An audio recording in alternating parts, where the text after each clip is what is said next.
Mengembalikan amanah sekali lagi, bahwa apa yang ada di diri kita yang kita rasakan hari ini sampai detik ini, kita merasakan hidup itu adalah hayat adalah sifat anugerah yang Allah berikan, kembali kepada Hayyun. Ini sebagai penegasan saja, udah bola semalam sudah kita terangkan. Basar kembali kepada Basir, Sama kembali kepada Sami'un, Alim kembali kepada Alimun, Kalam kembali kepada Mutakalimun, Qodrat kembali kepada Qadirun, Iradah kembali kepada Muridun. Habis itu kan, mana sifat kita coba? Kalau itu udah dicabut, semua yang dicabut, kembali mati kita. Dan memang kita berakhir mati, jasadnya mati. Kalau nggak dianugerahkan Allah, itu mengembalikan amanah. Mengembalikan amanah, dan yang paling penting mengembalikan amanah yang kita ingat ketika kita sebelum dikeluarkan atau masih di alam ruh, Allah mengambil amanah. Apa itu? Alastu birabbikum. Kita menjawab, qalu bala syahidna. Adakah aku ini Tuhanmu? Itu udah ditanya dulu sebelum dikubur udah ditanya di alam ruh itu, pertanyaan itu sama Allah, ya kan? Alastu birabbikum, adakah aku ini Tuhanmu? Nanti ditanya lagi di alam kubur, ma rabbuka, siapa Tuhanmu? Coba itu. Lah kalau di dunia ini kita belum bisa mengembalikan pertanyaan amanah Allah ketika Allah bertanya pada waktu di alam ruh kepada ruh manusia, alastu birabbikum, adakah aku ini Tuhanmu, dan kita menjawab, tahu kita jawabannya di sana, bala syahidna, karena masih di alam ruh yang suci, belum ada dosa, belum ternodai, masih di alam ruh. Ketika kita sudah masuk di dunia ini, masuk ke alam jasad, alam dunia, kita lupa dengan pertanyaan itu. Kalau nggak ada guru, nggak ada ulama, nggak ada Allah nurunkan Nabi dan Rasulnya, kita nggak akan tahu pertanyaan itu. Amanah itu toh. Astaghfirullah Rabbal baraya, astaghfirullah minal khataya, astaghfirullah Rabbal baraya, astaghfirullah minal khataya, astaghfirullah Rabbal baraya, astaghfirullah minal khataya, astaghfirullah Rabbal baraya. Alhamdulillahi wa kafa, assalatu wassalamu ala sayyidina Muhammadinil Mustafa wa ala alihi wa ashabihi ahli sidqi wal wafa, amma ba'du. Ashhadu an la ilaha illallah wahdahu la syarika lah, wa ashhadu anna Muhammadan abduhu wa rasuluh. Tauja haitsu syi'ta fa innaka mansur. La haula wa la quwwata illa billahil aliyyil azim.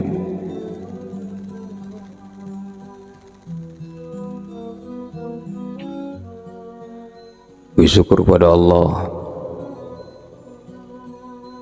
senantiasa kita mensyukuri atas segala nikmat yang Allah titipkan buat kita.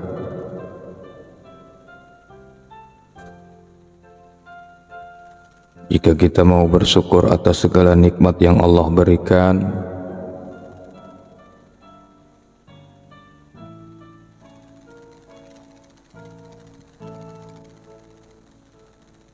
Allah akan tambah nikmat itu.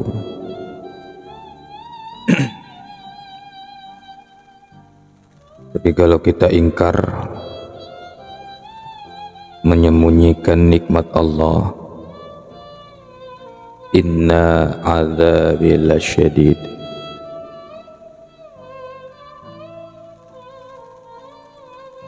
sesungguhnya azab Allah itu sangat pedih, sakit.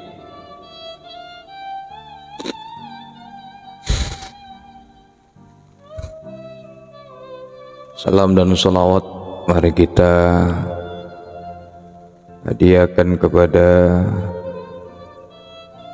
kekasih Allah, junjungan alam, baginda Nabi besar Muhammad sallallahu alaihi wasallam.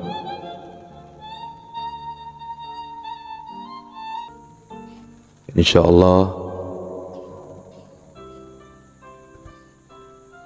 kita semua mendapatkan syafaat dari beliau.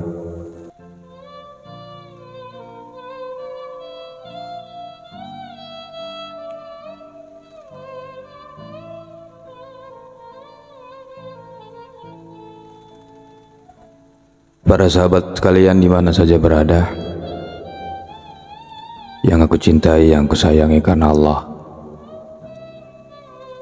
kita menyambung kajian kita yang semalam masih mengembalikan amanah, terkhusus terfokuskan dalam sholat. Artinya kenapa di dalam sholat? Dalam sholat itulah kita bisa mengembalikan amanah Allah dan mematikan nafsu. Mati sebelum mati itu dalam istilah tasawufnya.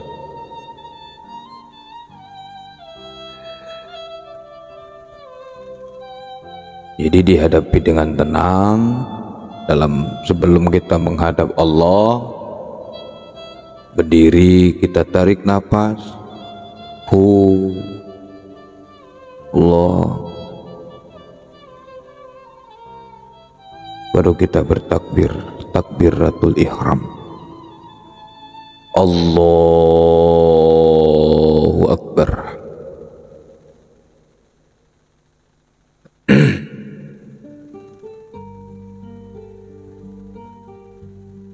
Lebur karam telah mengembalikan amanah. Tiada kalau kita sudah masuk ke dalam kebesaran Allah. Lantas apa hakikat takbir Allahu Akbar itu? Takbir Allahu Akbar itu bukan semata-mata mengucapkan dengan lisan Allahu Akbar.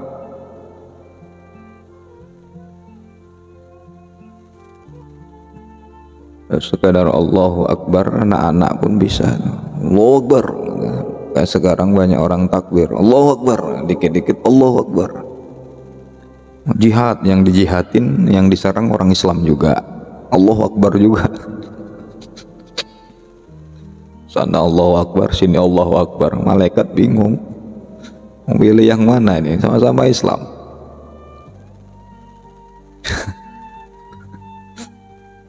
Allahu Akbar. Jadi bukan sekedar ucapan saja Allahu Akbar. Semangat boleh, tapi bukan semata-mata ucapan.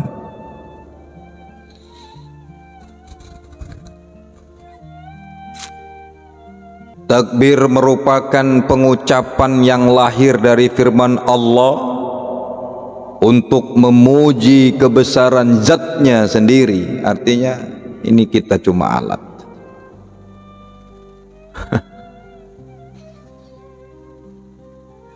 Kita ini alat, cuma dipinjemin supaya kita dengar bahwa Allah bertakbir. Allah juga bertakbir.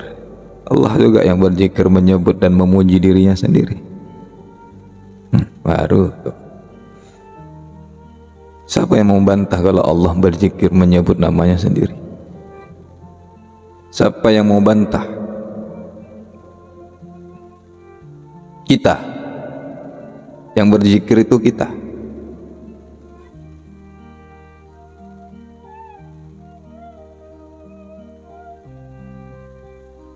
Bisa apa? Jadi kalau kita sudah tahap mau mengembalikan amanah dan menuju kepada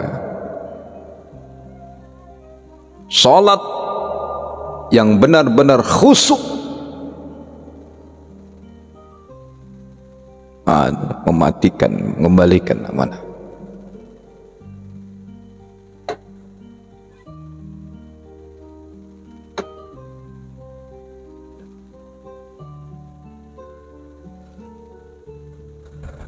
Tegasnya begini teman, jadi takbir merupakan suara Tuhan yang meminjam mulut jasad kekasihnya. Udah jelas? Lah kalau itu dibilang suara kita siapa? Kita ini siapa? Mau bilang mayat? Mayat.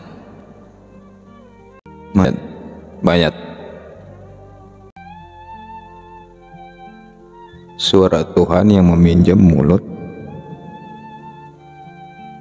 jasad kekasih.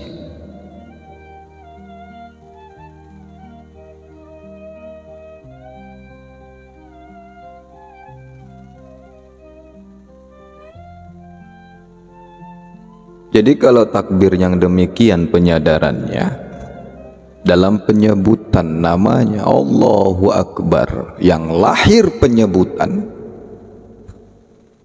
maka yang lain itu kecil. Jangan yang lain, diri kita kecil.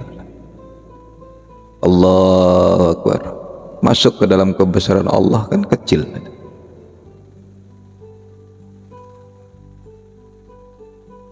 Bahkan tidak terlihat. Jadi bahasa menyatu itu kadang-kadang bahasa orang kalau bilang menyatu kepada Tuhan itu bukan menyatu kayak kerasukan gitu. Saking kecilnya manusia itu hanya bayang-bayang, jadi tidak terlihat. Namanya sudah masuk kebesaran Allah, masuk ke dalam kebesaran Allah, kecil. Misal kita bawa teman lagi di laut, pantai, teman suruh ngerekam video, kita terus naik perahu, terus naik perahu di tengah-tengah sampai ujung, hilang lama-lama kecil, tak nampak. Begitulah itu, yang ada cuma lautan, Kalau sudah begitu,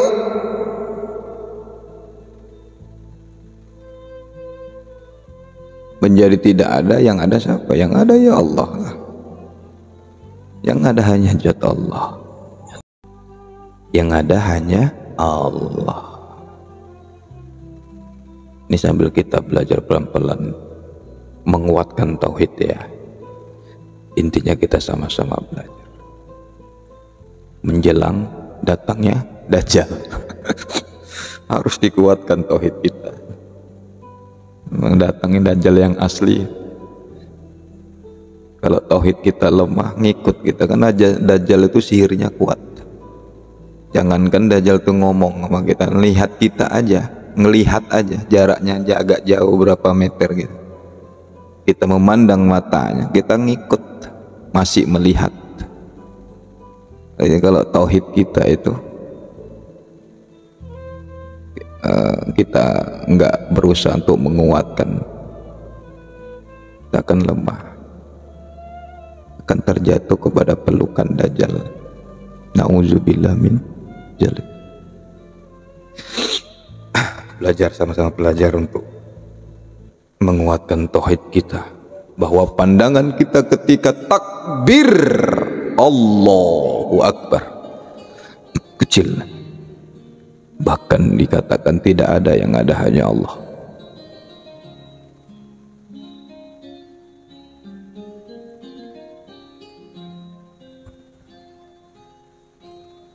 maka tawaju haitsu syi'ta fa innaka mansur. Kalau udah begitu kemanapun dihadapkan wajah, dihadapkan muka, yang ada hanya wajah Allah yang maha meliputi. Karena diliputin oleh kebesaran Allah, maka tiada kita.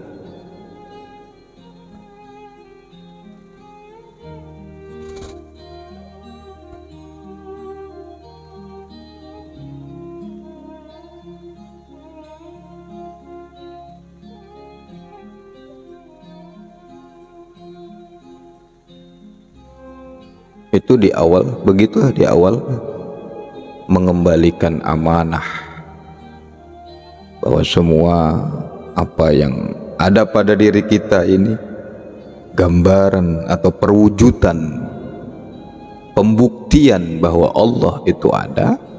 Dan ketika kita berbicara menyebutkan kalam-kalam Allah, berzikir, lisan ini hanya alat, dan sebenarnya pada hakikatnya ya Allah sendiri yang memuji dirinya sendiri.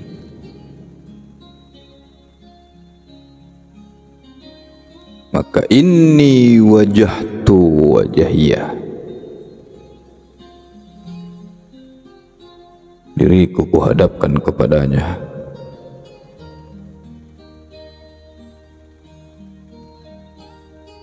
Kalau tafsiran syariatnya, wajahku kuhadapkan kepada kebesaran Allah, hadap kiblat. Hakikatnya wajahku ya kuhadapkan ke wajahnya dengan mata hati. Marifatnya oh no kena delik nanti saya. Nah, ini kita versinya versi tasawuf ya.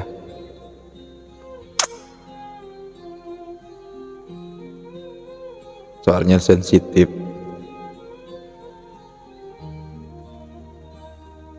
Sekali lagi, kalau udah cerita begini nih, nggak bisa diterima oleh akal jasad kita, pikiran kita ya.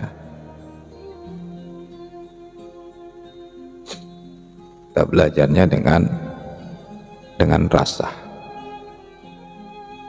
hati, menerimanya dengan hati.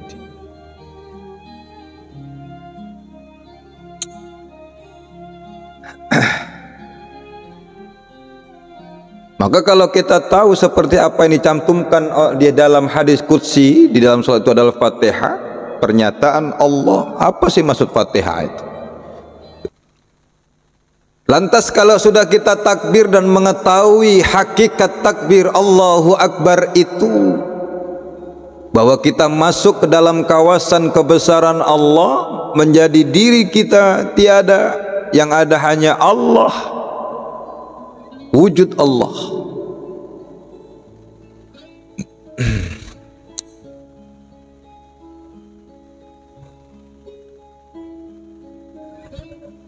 Ambil ngopi biar nyantai. Bismillahirrahmanirrahim.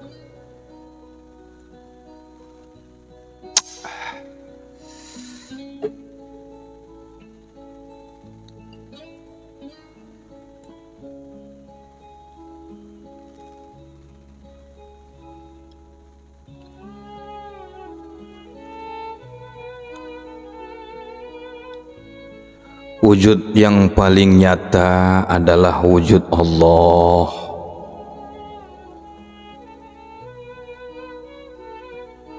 Nyata senyata-nyatanya.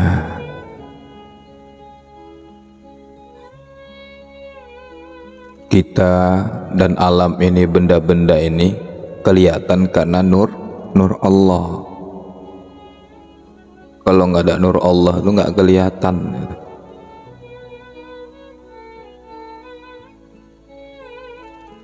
Karena dengan cahaya Allah terlihat benda itu. Tahu kita baru, oh itu manusia gitu.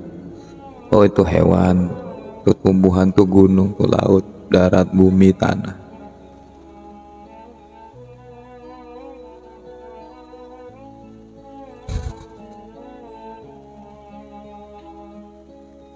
Kalau kita pemahaman sudah yang kita lihat yang ada hanya wujud Allah, ketika kita melihat sesuatu benda di sekitar kita, yang pertama sekali yang kita lihat itu adalah nur, cahaya Allah.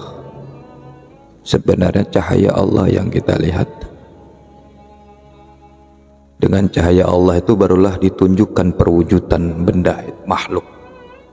Diterangi, karena diterangi dengan nur Allah itu makanya kelihatan benda-benda itu. Lihat langit di atas, bumi, alam.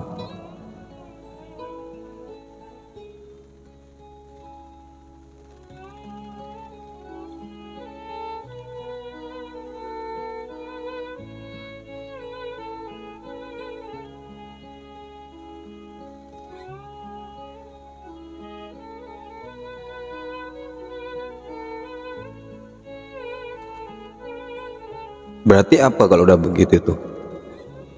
Pantaskah ketika sudah kita katakan itu diterangi kelihatan karena cahaya Allah? Berarti apa kita nih? Bayang-bayang. Jelas tuh bayang-bayang. Bayangan. Bayangan kita coba lihat. Ketika ada sinar baru kelihatan bayangan. Coba kalau nggak ada sinar, gimana bayangan? Nggak ada cahaya. Kelihatan nggak bayangan kita? Sama itu. Kemana bayangan? Tapi ingat, bayang-bayang itu tidak mungkin jauh dari yang punya bayang-bayang. Tidak mungkin kita di luar sana, bayang-bayang kita di sini.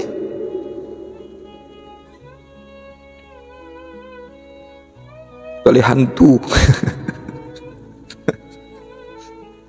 Kalau hantu pula. Semalam ada yang nanya, "Bah, jin itu punya bayang-bayang?" Punyalah, ya nggak punya bayang-bayang siapa? Makanya kadang-kadang aku aneh-aneh nengok netizen, nengok kreator penampakan. Ini yang asli-asli ya, saya bukan cerita yang kreator misteri yang settingan ya. Oh, masa hantu ada bayangannya gitu. Masa jin ada bayang? Ya jin punya bayangan. Mana? Memang dia bayangan. Nanti kita belajar tentang jin biar tahu, karena jin juga makhluk Allah. Allah perlu dipelajarin itu supaya tahu kita mana jin, mana korin. Walaupun korin itu sebagian dari yang jin ya. Mana tuh nanti setan tuh apa.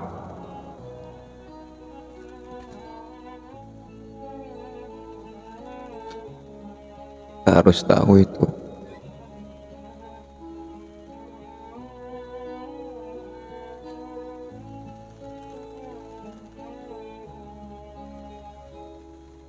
Ya, banyak juga sih kreator-kreator misteri yang settingan, banyak.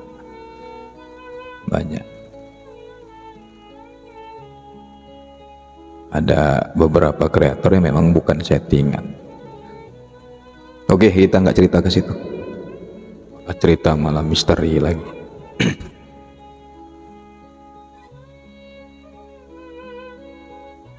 Jadi bayangan kan, kalau kita sudah katakan kita melihat bisa terlihat ini benda, sebenarnya yang kita lihat awal itu adalah cahaya Allah.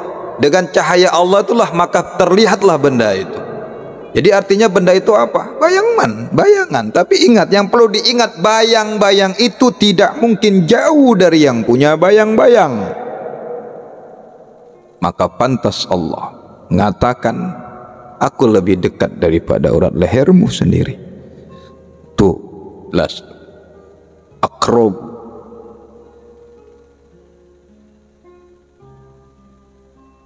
Sudah kalau dalam pelajaran tarekatnya udah muraqabah, akrob. Udah kita kaji muraqabah itu ya kemarin, udah ya. Dan tingkat-tingkatannya itu.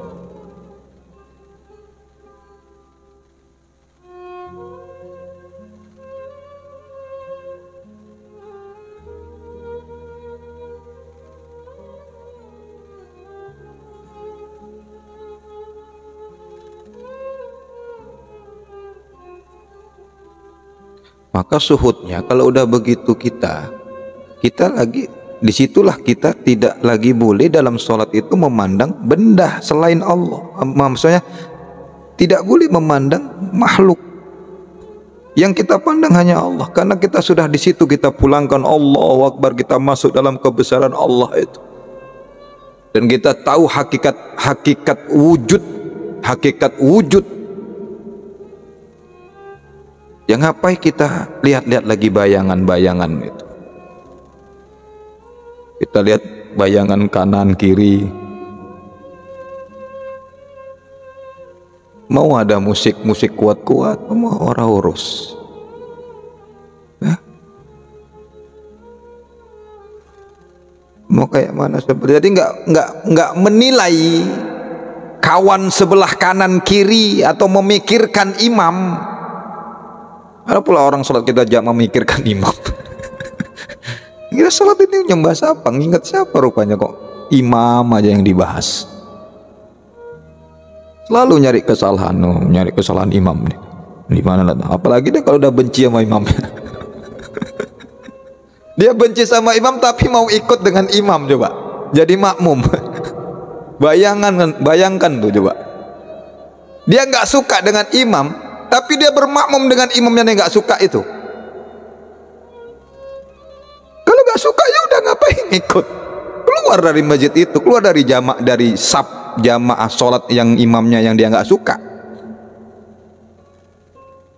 Dia nggak suka dengan imam ini tapi ngikut dia jadi makmum.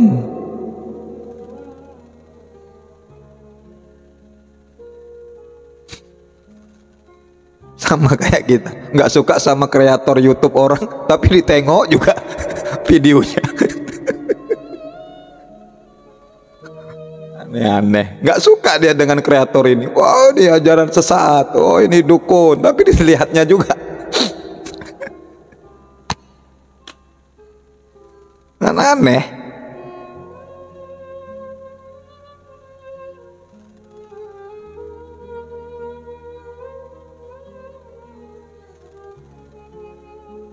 Rupanya dia nongkrong hanya untuk nyari deliknya nih. Tengok mana yang salah ini. Ditunggunya mana kalimat-kalimat yang salah. Nah gitu. Janganlah. Gak ada untungnya begitu itu.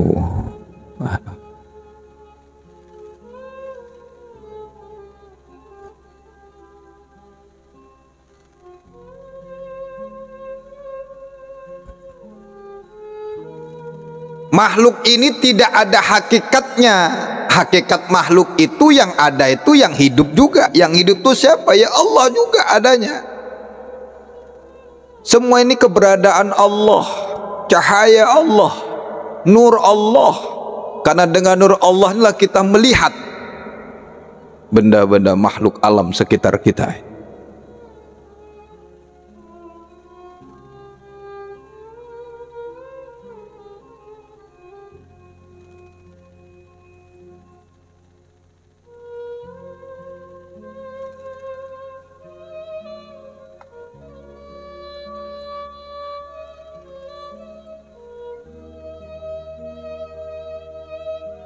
Mari dengarkan dengan iman dan keyakinan kita.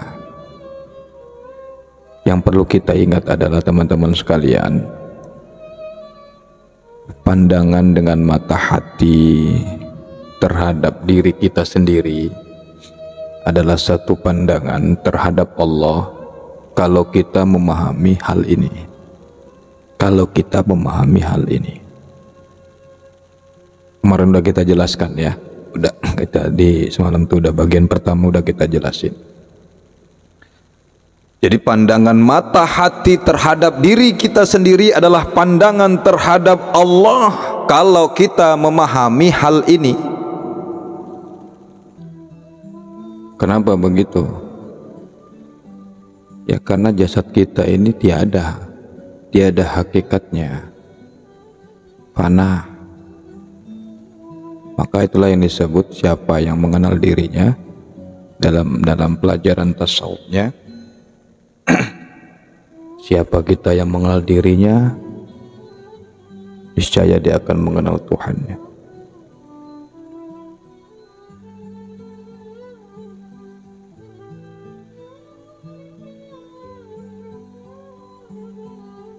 Jadi kalau kita melihat sesuatu ataupun termasuk melihat diri kita, pandangan terhadap zat Allah, terhadap Allah Subhanahu wa ta'ala, itu hal yang pertama sekali yang harus kita pandang dibandingkan dengan memandang hal-hal yang lain. Kenapa? Karena kalau pandangan kita hanya melihat makhluk, tanpa kita tidak akan bisa melihat perwujudan ataupun merasakan adanya Allah. Akhirnya apa itu yang sering-sering kita bilang, kami katakan, akhirnya selalu melihat salahnya makhluk, terus dihujat, penghujatan yang ada, caci maki, benci, dendam.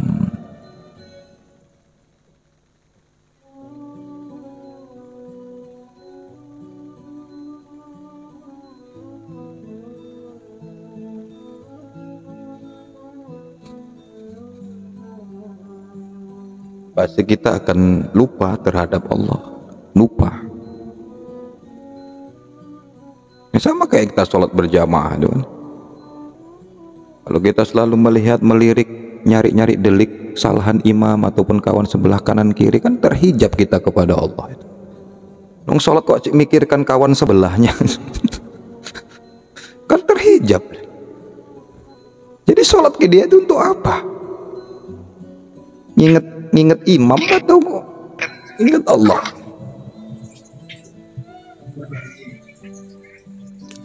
Nah, pesan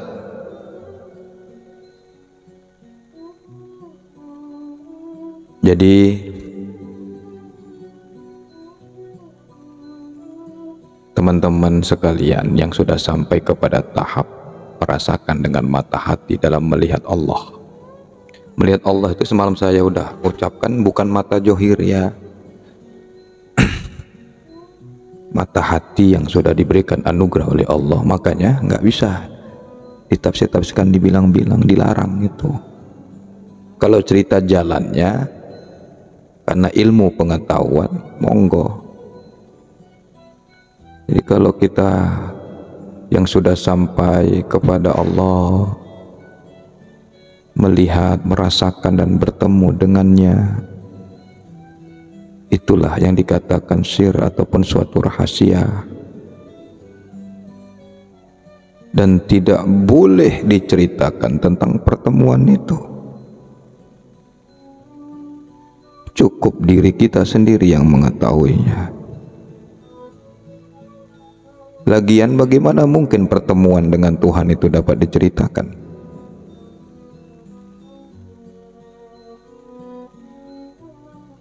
Gak lebay. Makanya kan semalam bilang, kita semalam itu bilang, orang marifat udah bertemu tuh gak lebay, gak kemaru.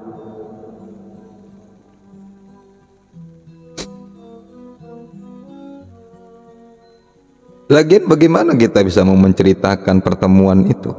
Kenapa? Kalau kita ceritakan dengan lisan, maka yang menjadi suatu kesalahan, karena yang keluar dari lisan itu adalah bersifat baharu, sifatnya baharu. Sedangkan Allah itu muhallafa lil hawadis, mukhallafa lil hawadis, berbeda dengan yang baharu.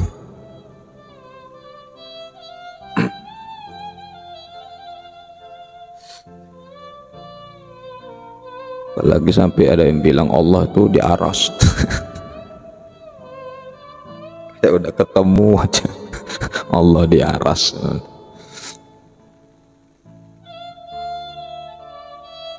Bagaimanapun bagi mereka yang sudah bertemu dengan Allah, merasakan kehadiran Allah, mereka sendirilah yang tahu bagaimana rahasia keadaan Allah itu, rahasia pertemuan itu. Mereka sendiri yang tahu, kalian sendiri yang tahu. Orang lain tuh nggak akan dapat menerka pertemuan itu, karena yang merasalah yang mengetahuinya.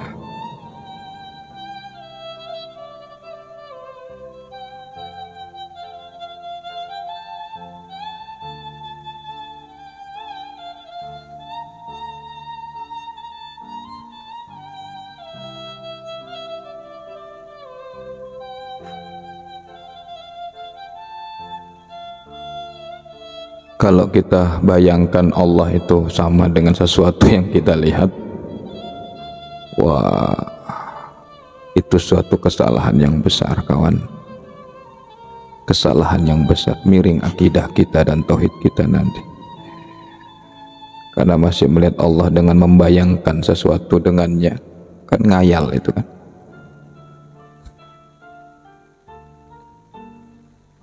Bayangan itu muhadits, baharu.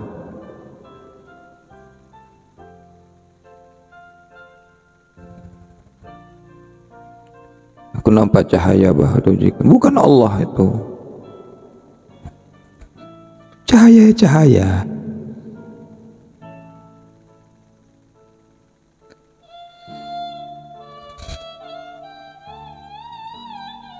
Yang penting berusaha bagaimana kita itu membersihkan, terus berzikir kolbu itu.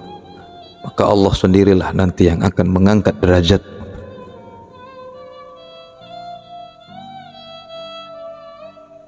Yang mempertemukan ya dia juga, bukan kekuatan kita juga.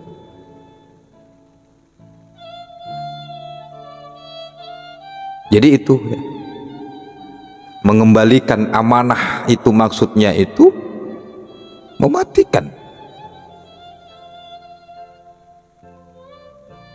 Bagaimanapun sesuatu bayangan yang terlihat atau pernah dilihat hanyalah sebatas bayang-bayang atau kenyataan sifat-sifat Allah saja.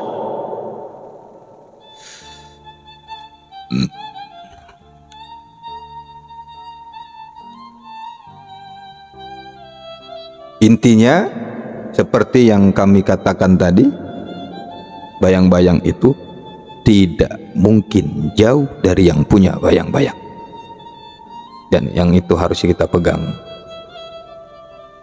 Allah itu dekat, bahkan lebih dekat daripada orat lehernya sendiri, orat leher kita sendiri.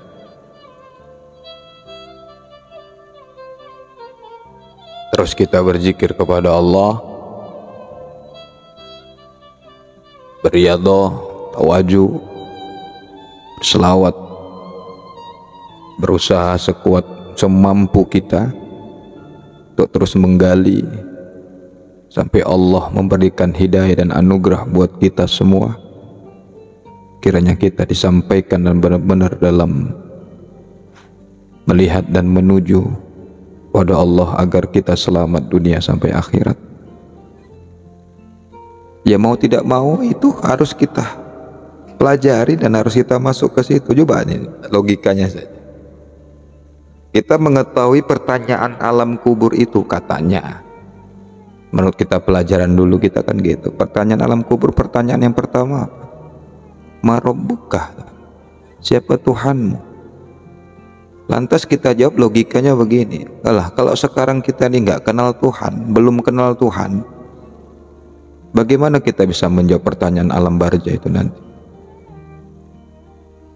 Atau pertanyaan yang kedua, man nabiuka, siapa nabimu? Kalau sekarang aja kita nggak kenal dengan nabi kita, bagaimana kita bisa menjawab itu?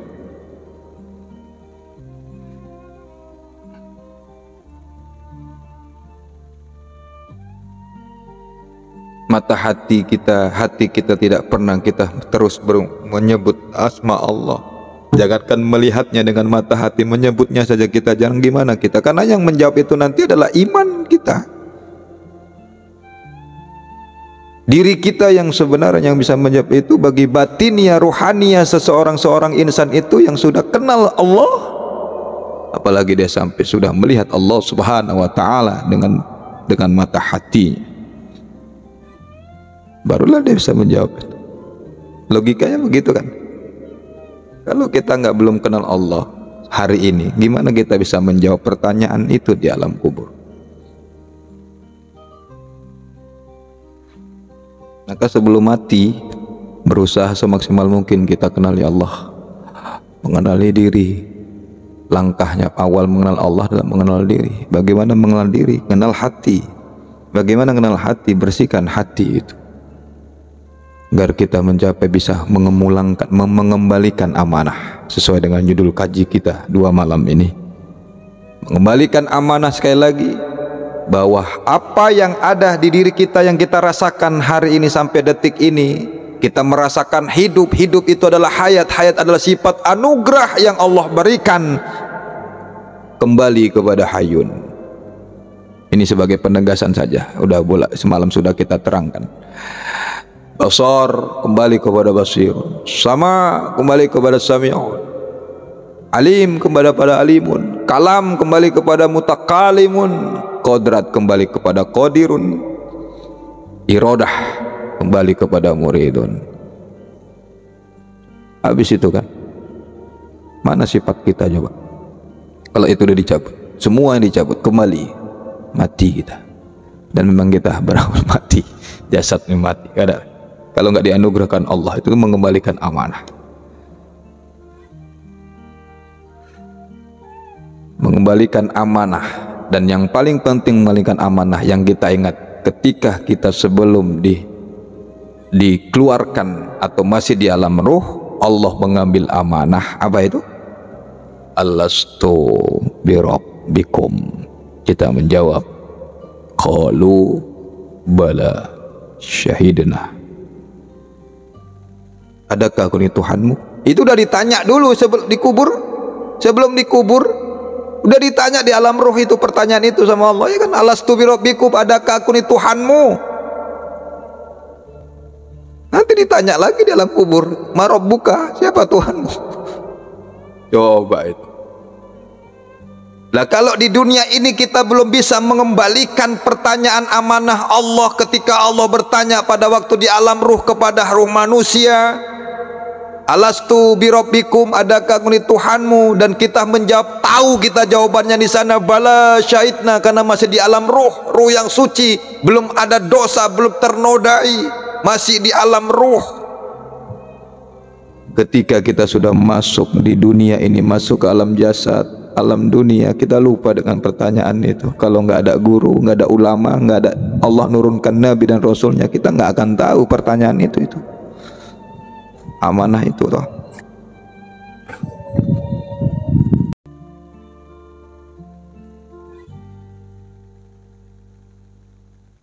Nah, walaupun bayang-bayang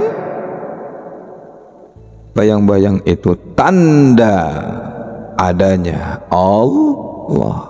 Kita ini kan bayang-bayang tanda adanya Allah. Kalau kita tidak ada, gimana kita bisa tahu tandanya Allah?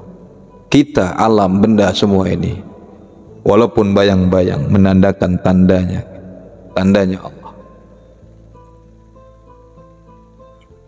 Kita punya bayang-bayang kita tuh adanya tandanya yang punya bayang-bayang itu.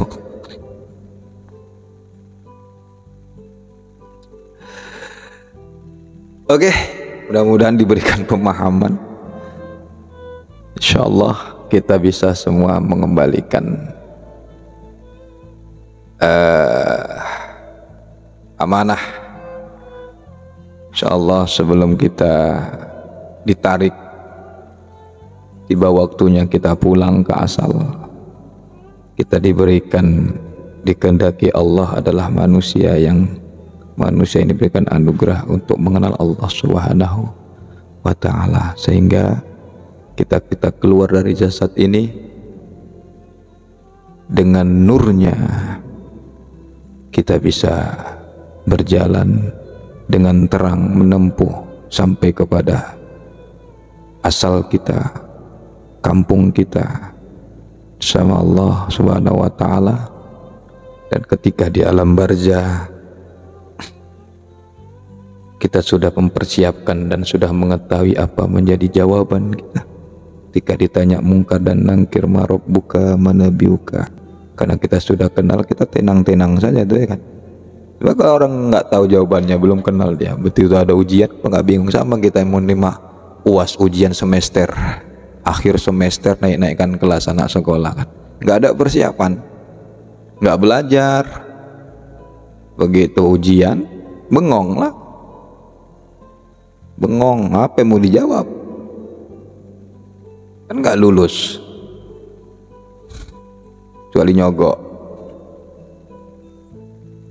kecuali kunci jawabannya dikasih sama gurunya. Kunci jawabannya bocor, ya kan?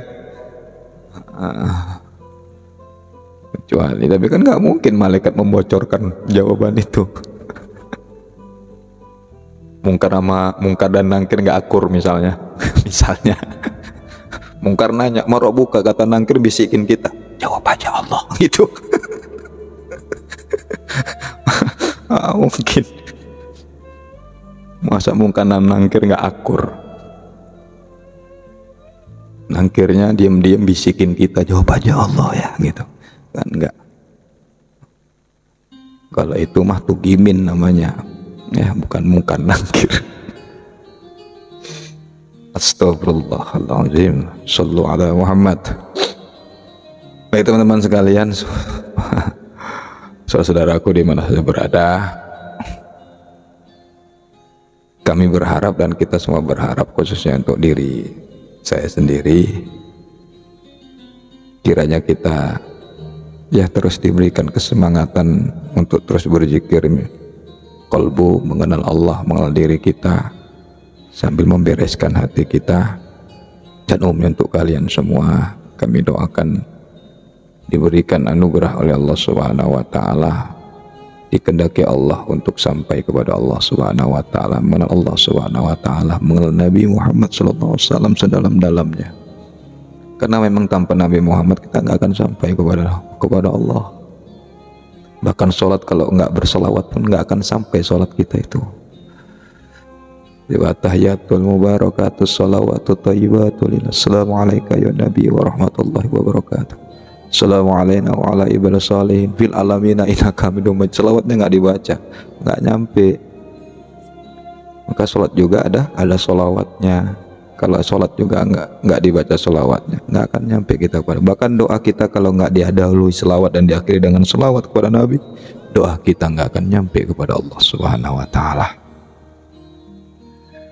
Maka ada suatu riwayat ketika Mi'raj Nabi Muhammad sallallahu alaihi wasallam bin Abdullah bertemu dengan Allah, dengan kekasihnya. Allah memberikan 3 pertanyaan. Ya Muhammad, alam ini milik siapa? Milik engkau ya Allah. Engkau itu milik siapa? Milik engkau ya Allah. Aku ini milik siapa? Nabi Muhammad tertunduk, tak sanggup menjawab itu. Lantas Allah menjawab sendiri, ya Muhammad, aku ini milik orang-orang yang mencintaimu, yang mengenalmu, yang suka berselawat kepadamu. Artinya apa? Kalau kita nggak melalui Nabi Muhammad, kita nggak akan sampai kepada Allah. Maka rajin-rajin juga berselawat kepada Nabi Muhammad sallallahu alaihi wasallam. Kun salli ala Ahmad ruhullah. Kun salli ala Ahmad ruhullah. Allahumma salli ala Muhammad ya Ahmad ruhullah ya Muhammad Habiballah. Makasih, mudah-mudahan bermanfaat ya untuk kita semua. Mohon maaf kalau ada kata-kata yang salah, yang ketinggalan bisa dilihat nanti siaran ulangnya di channel kami ya. Mohon maaf. Sehat-sehat selalu, selamat menunaikan ibadah puasa Ramadan. Bagi saudara kita, saudara kami yang dari Muhammadiyah ataupun yang sudah melaksanakan sholat tarawih malam hari ini, selamat mendirikan sholat tarawih dan melaksanakan ibadah puasa untuk besok.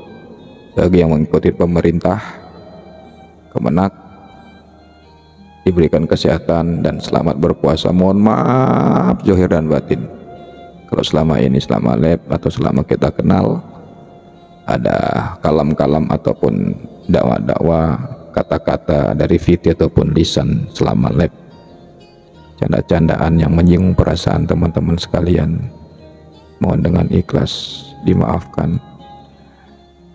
Maafkan kami, maafkan saya, zahir dan batin. Semoga amal ibadah kita di Ramadan diterima oleh Allah Subhanahu wa taala.